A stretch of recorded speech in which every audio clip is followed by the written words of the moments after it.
Hey, welcome back, guys, to the Mortgage Athlete Podcast with my host, partner here, Tom Reber, and I have a special guest, John Jurkovich from CEO of 1440, the mortgage broker builder. We want to talk about everything going on right now because there's today's news coming out and talking to different real estate agents personally.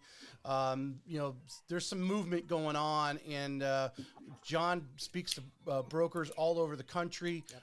Gets a feeling for what their business is going. So to kind of give a national perspective, because Tom and I are obviously right here in Jacksonville. So John, welcome to the show. Hey, great to be here. I love your guys' stuff. I've seen you, known you, Tracy, for years.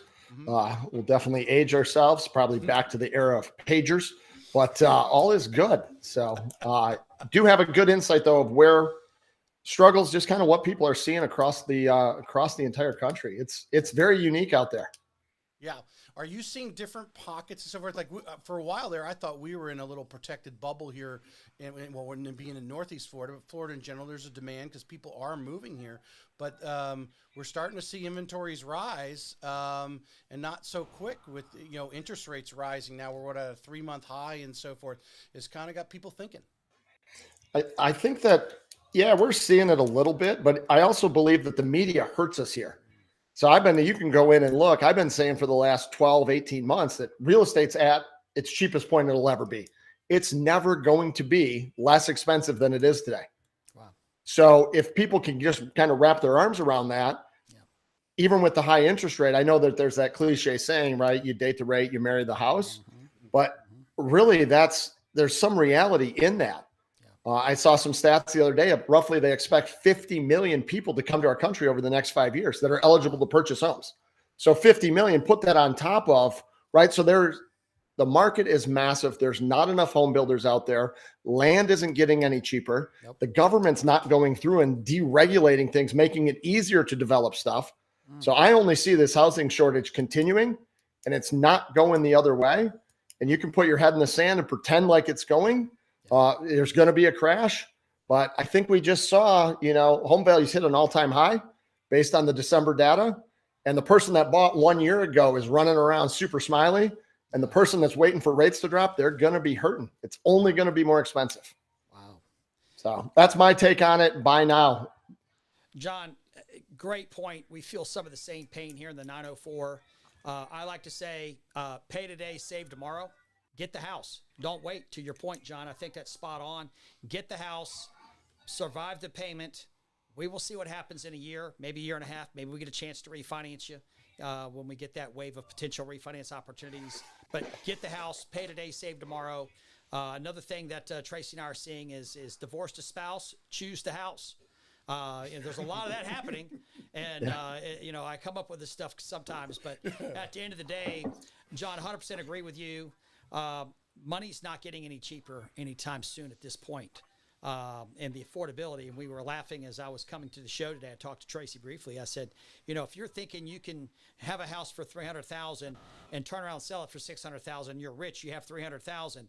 The challenge of it is that $600,000 house that you just sold and you got $300,000 burning a hole in your pocket. You go buy the $300,000 house. It's the same payments you were having when you had the $600,000 house. Right. Strange but true. And so it is what it is. Inflation is real and it has teeth. Well, when I got in the mortgage business, I believe the conforming loan limit was 214. Yes, sir. Right. It's now right. So that's the same person, right? It's the same. It's the middle of the pack. That's where that number shakes out. Right. And home values are right. And it's going to continue to go up. We will see Fannie and Freddie at $1 million not that soon if things don't change. Wow. That's incredible. Well, I mean, what we've seen over the last couple of years, we might be 24 months from that. Yeah. Yeah. With the last 3 years appreciation with regards to that numbers. 100%. What are you seeing? Like I said, you're speaking to guys across the country. You're consulting them, coaching them, advising them. What are some struggles that they're seeing? What are some that are having some success? Because some of the brokers I'm seeing here, some of them are buckling up. Others are on this hiring spree, which challenges the standpoints because they are actually W-2ing their loan officers. I'm like, okay, you're picking up their insurance and other things like that, but they might, it'd be good to get 1 or 2 loans on a good month right now for some of the average loan officers. Yeah, so just to kind of take one quick step back there for your audience, they may or may not know who I am. I say that I'm in the B2B business, and that is I help bankers become brokers. I also, a good chunk of my business is actually helping brokers and bankers become better. So I do a lot of coaching, consulting, right? There's a ton of mortgage brokers out there. And this is a lot of my clientele. They opened up in 2018, 2019, and they've been in business for 4 years, but they've really been in business 1 year, 4 times. Like they have not gotten their poop in a group yet. And Poop in a group. it's That's poop in a group, right? Like That's it needs, That's factual too. I like it. but it's very true. So a lot of like, keep in mind the people that I'm dealing with, it's not the bottom of the pack, but there's some people, right? They've got some struggles. They've got some different things. And at any given point, just sales as a whole, you have to remember that right now, as we sit here, 50% of all the mortgage bankers, real estate agents in the world are below average. Yet if I was to go out and poll them all, if I poll 10 loan officers and say, are you above or below average on your sales skills? 9 out of 10 will tell me that they're above average. So that means 40% of them are delusional, right? Because we know they're not. Same with looks, right? Anything. Like somebody has to be below average. So the people that I talk to are often like, I'm not talking to a lot of 100%ers. And I'm also not talking to a lot of the bottom, kind of the less than 20. So I'm talking to a pretty unique subset out there. But we are definitely seeing across the country some people very bullish on where the market's going to be. The experts have been dead wrong, right? We were supposed to have a housing crash and massive depreciation last year. So, and everybody looks to said experts for where things are going to go. And I was dead wrong. Like I remember being at the NBA, not last year, the year before, people asked me what I think. And I said, we were going to see our first rate cut in August or September, right? That passed a long time ago. And I was dead wrong. And I'll admit it, but at least I was willing to go out and say what I think. I still think we're going to see our first Fed cut probably in June would be my prediction today. And they kind of have to hide that today. Because if they like make too many hints, then the market reacts way before. So, and they can't go into an election, right? Like we need things, if depending on what side you're sitting on, the party in power today needs things to be a little bit better than they are today if they stand a chance to do much there. So we're going to want to see that economy plugging along by next fall.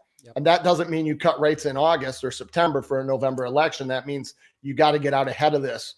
And so I think that we'll see it for a geopolitical reason, and probably why we haven't yet has some political reasons. But I think that we're going to see that sooner than later. And I don't care what the experts say, right? I've been doing this 26 years. Like my opinion and $5 will get you a cup of coffee at most places. But that's kind of what I'm thinking of where we see our first Fed cut. I think before Independence Day, we're going to see, I think we'll see something in June. And traditionally, right, once they stop hiking, it's a 6 to 8 month window until they kind of begin that cutting phase. So that kind of lines up with that as well. So that's my prediction. We will see rates come down. Rates should be lower the second half of the year. And the person that's sitting out there waiting for rates to come down, let me tell you, there's a whole group of you.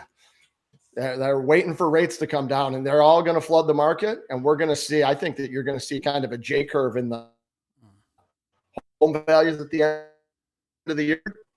So 5% down today. At the end of the year, you might be able to get out of PMI. Well, let me ask both of you and get both of your opinions. We say cut, but as we all experienced in late 2008, going into 2009, they were cutting rapidly.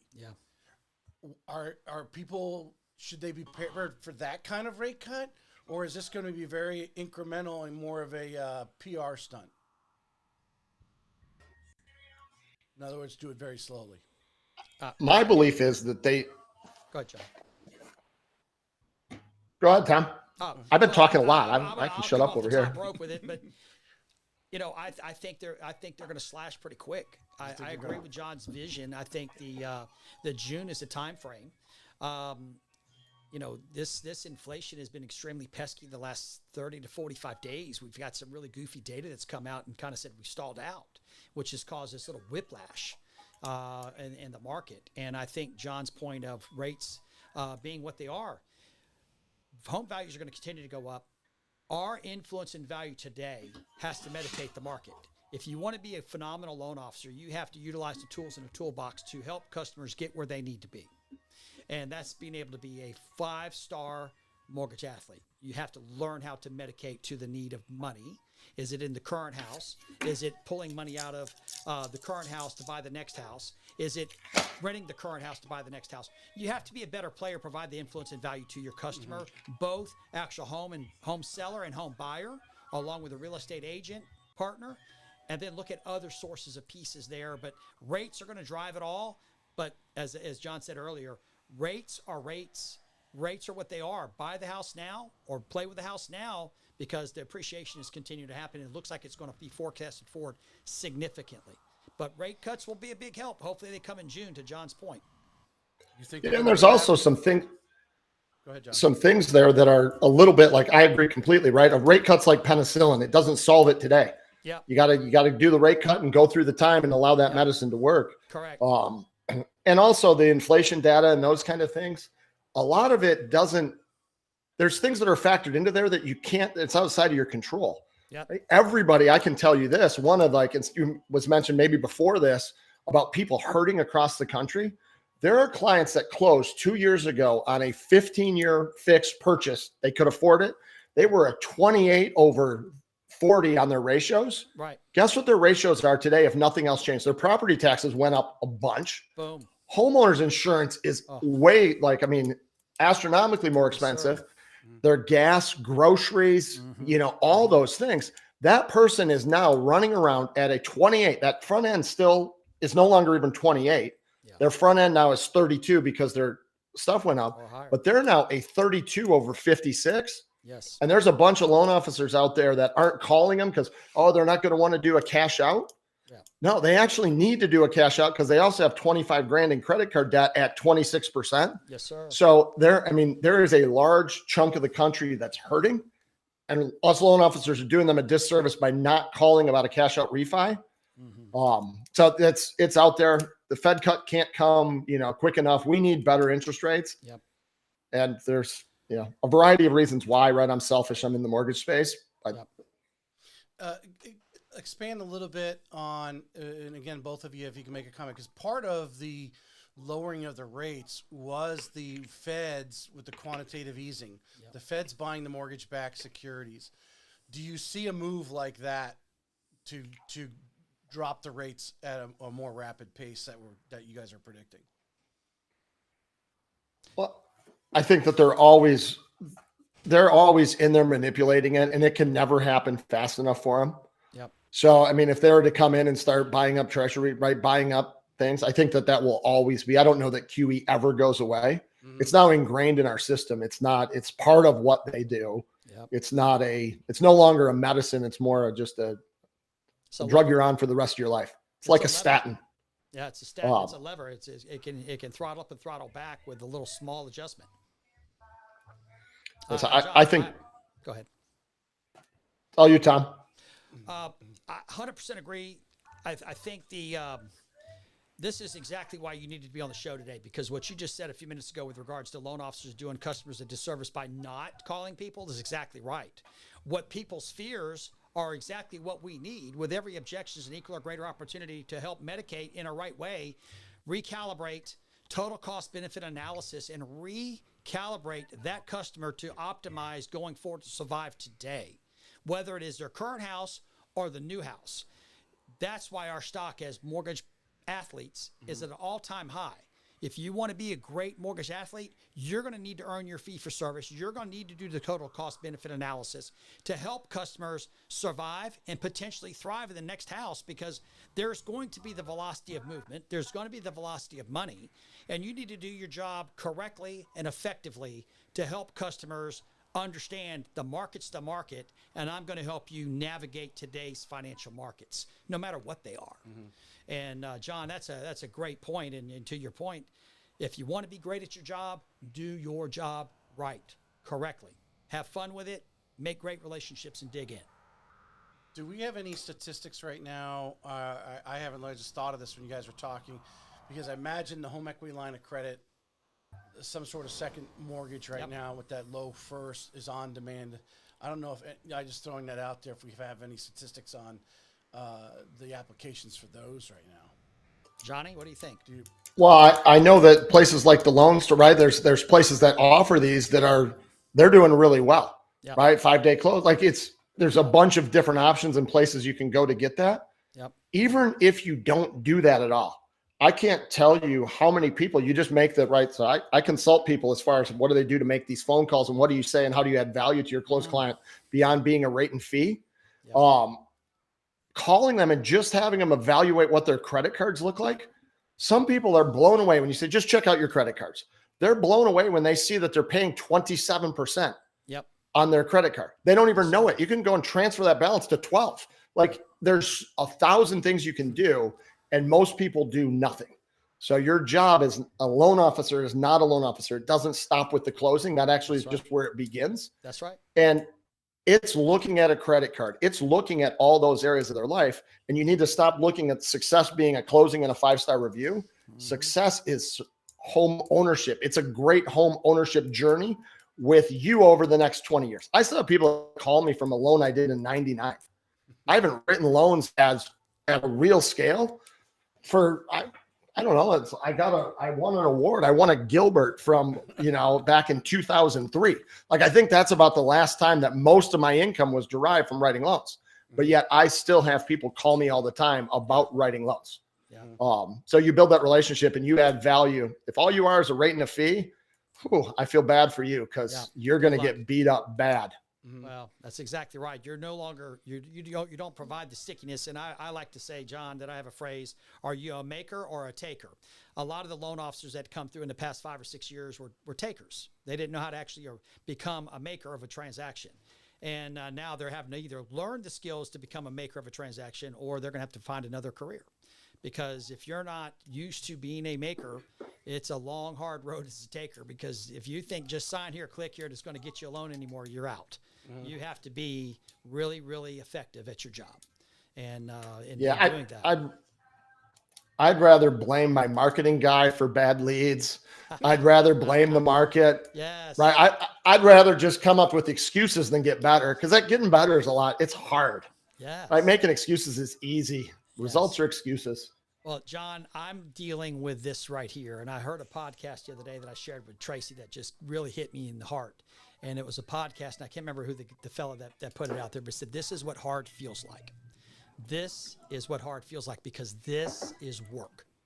You haven't been working in the past 5 years, but this right now in the past, 8 to 12 months is what hard feels like, and it's just gotten harder. So you can either thrive in working hard, or you can take a pass, to your point, and move on.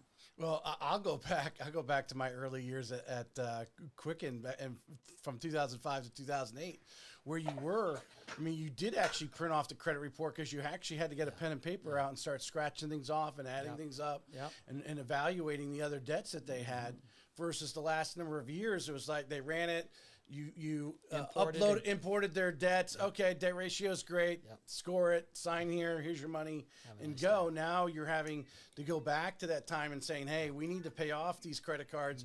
We might have to pay off the car because you're tight on cash. That's right. Total cash flow analysis. And that's a must now. It's a minimum standard of an originator is total cash flow analysis. John, let me ask you this question. I go way back like you do. I go back to the beeper days. I started originating in 1989. I'm dating myself, and I realize I look like I'm 35 years old. But anyway, the great news is I learned a lot through the scars and tattoos of the early 90s. Back then, it was a race to 6%. Man, if we could just get to 6%, how great the world would be. And here we are. I have a rate factor chart from 1989 from Bank Boston Mortgage Corporation. It's a manual calculating chart, cost per thousand for 30, 15, 20, whatever. And manually calculating those rates. And I remember I could just flip to the first page. Well, we got to the first page in spades, went all the way down to the high twos. Now we are pushing 7 and been in the 7 range, the 6 range. Back in those days, John, we would love to be at 6%. The $6 per thousand factor was kind of like the line of success. We're back. We're back to that. Here we are 30 plus years later, back to saying if we could just have 6% rates, how happy would we be? So that's the Mendoza line, and it's a great number to be at. And I would, quite frankly, would love to be at 6% significantly, consistently, because you have room to move, navigate, and make things happen.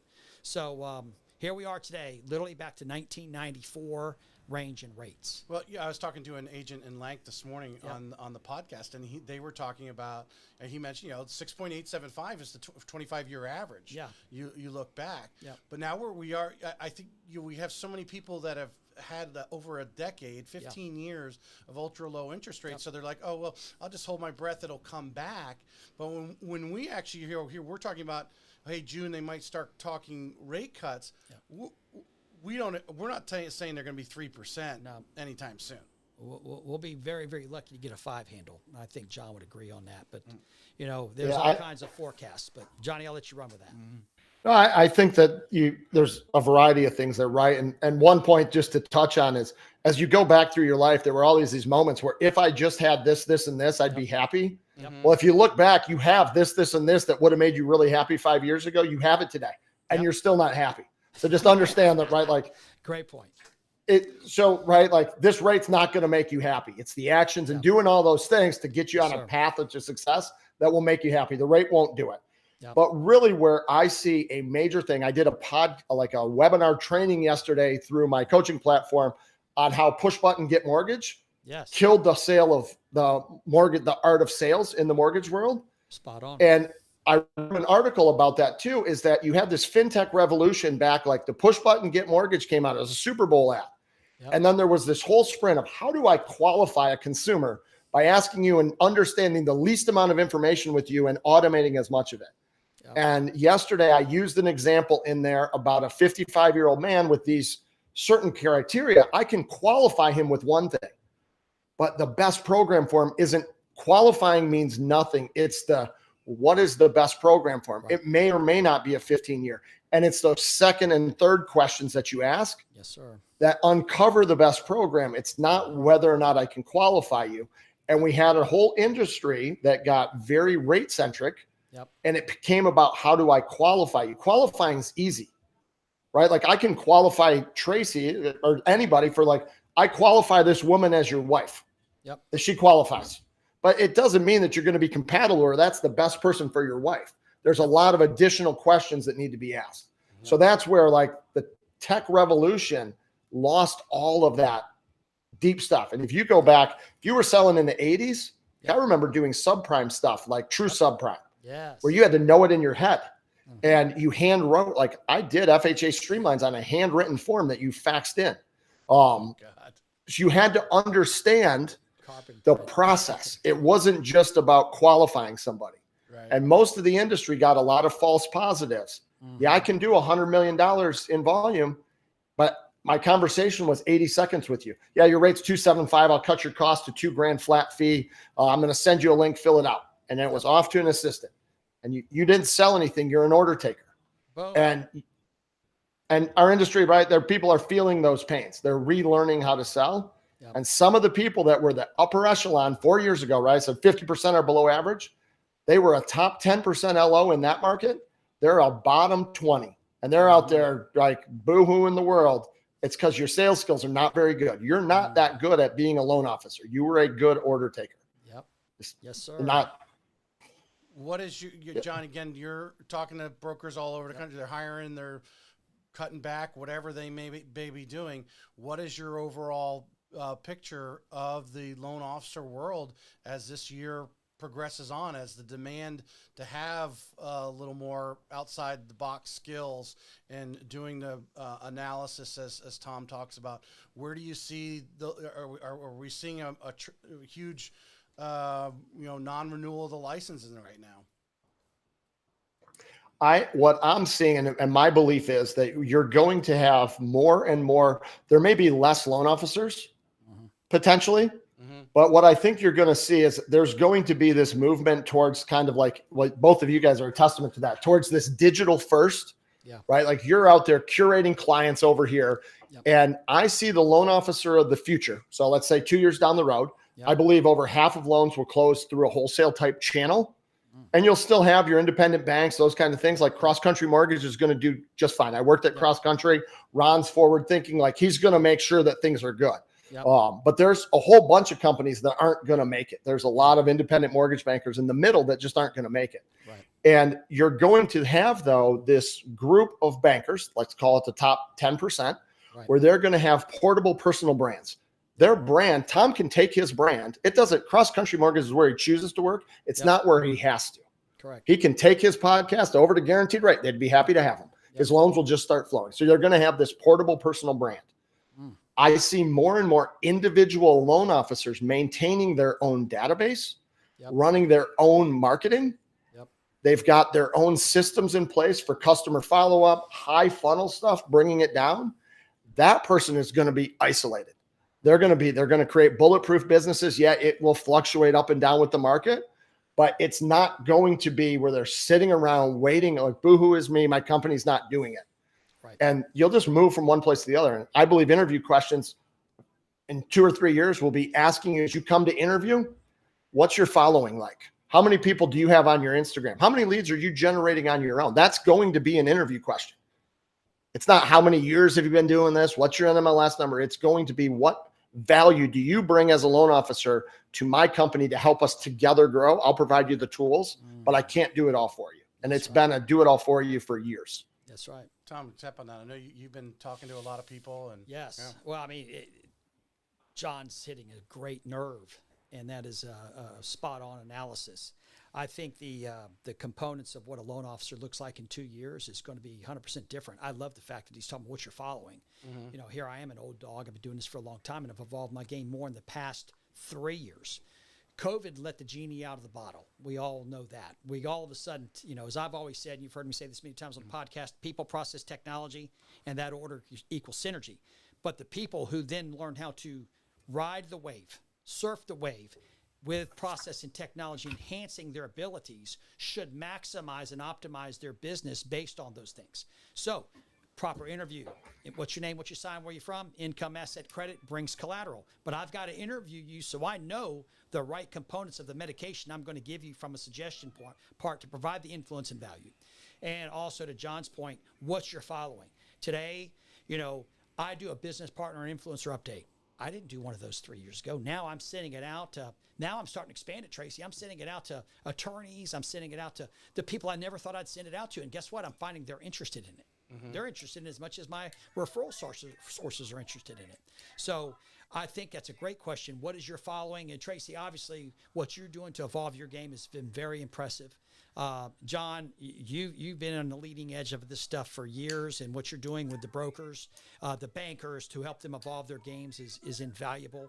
And I can tell you, I'm walking, talking proof of it. I still have my hand on the electric fence. I did 64 units last year, Johnny, for $24 million, and I'm the tallest midget at times. Yay. But I was able to thrive in 2023 when most people couldn't. But that's because I went back to the ground and pound techniques that I learned back in 1992. Yeah. I mean, that's what I see, Tracy. Yeah. Got to work. One other thing that I think is pretty interesting is that to be on the cutting edge of this, to be a top 10% in this space, there's so many people that are just reluctant to get started. Tracy and I talked about his podcast. Like, first one has nobody that listens. Yeah. Right? Nobody cares. Nobody gives what you do. But what happens is it compounds over time, and too many people quit too soon. Yep. I say social media or anything like that's going to give you 4 L's, maybe 5. Yep. The first L that you get, right, you feel like a loser. So that's L number 1. Yep. Because you're doing it and it's uncomfortable. That's and right. then it progresses. Too many people post and they want to get a loan. Yeah. Well, what you have to do, you're posting, and initially you're going to get some likes. Yep. And hopefully your likes turn into some learnings. That's L number 2. If you get enough likes and learning, you'll start getting some leads. Writing that down. Yeah, I got to write that down. Now I got some leads coming in. Yes, sir. Well, leads can turn to loans, but I have to go through that process. There's a cycle of performance, right? Everything I do, there's inception, deception, transformation, and identity. Too many people quit early. Yep. That's why I'm super bullish, right? If people are working with me, I'm going to will you to the next workout. I'm going to will you to your next set. Like, you're not going to bail. So I'm super bullish on it because the people that are working with me, I know that I can help them, and we're going to put a lot of other people out of business. And that's the goal, right? Like, I want to take market share from other people. If the pie is finite, I want as much of it coming through my group. And it's just about doing these things. Yep. But everybody can do it. And it's just, you got to go out there and be a little bit willing. And I say next gen loan officer, it doesn't mean that they're 23. Yeah. Most of the people that I see that are embracing it, these people are like, they're like almost boomers. They're in their 50s. The 50-year-olds are out there changing a lot quicker than the 30-year-olds. That's right. Maybe it's because we pounded, cases of Busch Light in our day, and we weren't all brought up on craft beers and stuff. Yeah, that's right. Well, I think there's two things in life, Johnny, in my opinion, that'll make you move. That's called fear and hunger. Both of those will get you up to get you moving. And I think there's a lot of fear in the market. There's a lot of people that are hungry. Some people have received donuts for checks where they see zeros for the first time. And I think that's all awakening. The great awakening is now. And if you're having struggles with your paycheck, whether you're having struggles, with being scared, you need to look in the mirror, because, you need to really find that inner strength. And I think that inner confidence to step in and someone lean into some things. And to your point, to go out there and do things you haven't always done. I carry a rock and I carry a coin in my office. A rock means I have to look in places I've never looked before. And a coin is I have to monetize what I do. And those two things remind me, my business coach is a fellow named Donnie Tuttle. And Donnie and I have skull sessions once a week. And he reminds me, and I carry the rock in my left hand and the coin in the right. Look, monetize. Look, monetize. And it's not about the money I make. It's about looking for places where there is opportunity. And I think you have to really press yourself as a mortgage athlete to do that. Mm-hmm. Yeah, I mean, I look at it as, the mortgage athlete. I talk often about going pro or being a pro. There's, right? So you think about it, there's 80 quarterbacks in the NFL. Right. 50% of them are below average. Correct. The work that Patrick Mahomes puts in is a lot different than number 80. Yeah. And if you want to be the Patrick Mahomes of your business, like, he's up early watching game film. Peyton Manning was doing stuff nobody else was. That's right. And if you're not doing that, and like the fact that you said you have a coach, right? Like, that's, you make investments today to get a long-term return. Right. And one of the notes that Tracy had sent me about this before was, what do I think of UWM, kind of their fourth quarter loss and Rocket making some changes. Both of those plays, I would both say UWM doesn't care. Like, they don't care about their losses. Matt Ishbia is in this thing for the long haul. He's playing the long game. Sure. And he's looking, and the same with Rocket. They're looking at that as a dollar cost equation today. They don't care if it costs them hundreds of millions of dollars. In the long run, they're going to win on both of those calls. So like, they're just playing the long game. We're seeing it as a snapshot in time today, but the long game is that both of those companies take market share over the next couple of years. Yeah. And so if you start looking at your business over a long game and look at like, okay, I'll take the L today. I'm going to make more money over the next 10 years to not make money today. Or I'm going to invest $1,000 a month for a coach. I'm going to spend 12 grand this year. But if you make 24 grand more next year, best 12 grand you ever spent. Right. So you got to go in and do those things. And people often are too short-sighted to see, Rocket, I think, is got a neat story with their new CEO. They got rid of essentially 30 years of legacy. That most of that legacy was around one premise, becoming the number one lender in the country. They hit that. And that was the goal. I mean, the whole time I was there, that was the only goal they had. Well, they hit it. They didn't have a next goal. So they petered out. UWM passed them right away. They now have a new CEO, new blood, new things. They're going to reemerge as something incredible. They have these super strong isms. I actually have an isms book here. Nice. They've got a culture like none other. That's what I heard. And they're obsessed with finding a better way. It's right here. It's like one of the things. Like, I wouldn't worry about Rocket. I'd be very bullish on their stock. And Matt Ishbia does not like to lose. That guy's scheming right now. He's got a plan, and it goes through these little waves. You can think of him as Muhammad Ali. He'll stand there and rope-a-dope and just take it for 4 rounds, knowing that you're going to punch yourself out, and then he will kick he'll kick your butt in the 8th through 12th rounds and win the fight. Wow. So the motor muscle is pretty strong here. The Detroit motor muscle is, the mortgage muscle is strong here. I wouldn't bet against either of those companies. And even cross country, right? You guys are right down the road. I'm 2 hours from there. Yep. Well, there's a lot of mortgage strength up there. To your point, Rocket has been absolutely amazing, and an enigma. UWM is literally just a beast that's come somewhat out of nowhere over the past 6-7 years. And then, of course, you got Cross Country Mortgage that just rocketed up out of nowhere as well. And they've become mainstays. They're massive production machines. They have a lot of phenomenal athletes that are just absolute warriors as mortgage athletes. They just get after it. And they both have all three companies have a different vision, a different way to get there, but they all have just significant numbers. I gotta ask this, John, because you're probably a little. Well, I know you're closer to the heartbeat, but because you're actually talking a lot more to the broker channel, and a lot of them are. Some are very diehard UWM, and they run a lot of old Quicken people that you and I know are over there, and they run a tight ship. But what is he preaching? What is he his team putting out there to their top 10% in the broker world? What is he saying? Because I'm seeing some that I think are in that 10%. They're like advertising higher. I can only imagine it's coming from some of his coaching or advice or whatever that's coming from UWM, being a little more in touch with the worldly things that are going on. Well, I think that you can always, you don't go to war and you start loading up the troops. Like you start moving troops well before the war ever starts. And so if there's a belief and a mindset from, if Matt Ishbia, let's say, is their thought leader, and like the belief there is that we're going to see these things in June or July, right? Or Fed rate cut, and you want to get ahead of it. And maybe they're biding their time right now, right? It's the 6th round and they're taking punches and maybe their pricing's not great. Keep in mind that either of those companies, if they want to come out and cut rates by, when you got 10 billion in the bank, if you want to run 4 quarters at a loss and just dominate the market from a rate standpoint, you can do that. Yep. So and that's been a trend of UWM. They have these ebb and flows. Their pricing gets high, then they run some incentive, and it's like a blue light special at Kmart back in the day. And they run this repeatedly. It works. So there's no shame in that game. It works, but they run these little incentives, and there's that jockeying back and forth.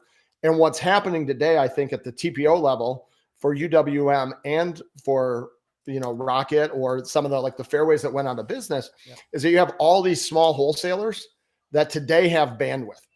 Everybody in the broker channel saying you can close a loan in 10 days means absolutely nothing. It's not hard to close a loan in 10 days. Saying you return all your phone calls when you have 2 clients is not hard. So these companies, though, they can scale. UWM can go from whatever they closed yesterday, they can do 5 times that in 30 days, and they don't have a constraint on their systems. So they're losing business to a lot of these onesie-twosie small wholesalers that in today's world can handle that capacity and can do it. As soon as the market gets really busy, there's going to be a couple of players that can handle unlimited volume and actually get better with the volume. So they're not worried about, rates go to 3.5% tomorrow. They don't have to go in and hire 74,000 people in the Philippines. They have the infrastructure to do it today. Interesting. So you just have to look at, you can't look at the first degree. You got to look at 2 and 3 degrees. And that all of these things, I think, are far more strategic than people ever give them credit for. Shutting down the, real estate agents and the insurance thing on the Rocket side was probably a money loser for them today. But if TPO is 40% of their revenues today, they were pissing off 40% of their people having their insurance agent also do loans. So in the long game, they may lose money today, but if they gain market share on the TPO side, well, they don't care where it comes from. They just want 15% of all loans to close through Rocket. They don't care. Yeah, good point. Well, I appreciate you coming on. Ran a little over, but another solid show. Strong show. Johnny, I witness and respect you. Like I said earlier, your information, your coaching. I will encourage everybody that I talk to, if you want to know where to go and get information and fundamental stuff to grow your business, talk to Johnny. For sure. And you'll have access to us and what we do here on the Mortgage Athlete Podcast. So thank you for being on the show today. So it was an absolute pleasure. I know, I appreciate it. And if you want to, you can find me online at themortgagebrokerbuilder.com. I've got a website. There's some different stuff in there. Facebook. I do most of my jam is on LinkedIn. So just John Jurkovich on LinkedIn. And you touch not only mortgage people, but I see there's a couple real estate agents that follow you hard as well, and I really respect that. Yeah, I'm right. It's all the same. We're all in sales. Sales doesn't go to the end of the month. It's to the end of time. Yep. You start selling about the time, in about 3 months, you start selling that you can cry and your mom gives you something. It's your sales game is on from that day forward. So Good. we're all in sales. Hey, I appreciate it, guys. Still waiting for my t-shirt though. You know what? I ordered some more. Good. And I have a t-shirt for you. All right. It got a little bit backed up. I'm kind of like a one to three man show over here. Like you got priorities. I love it.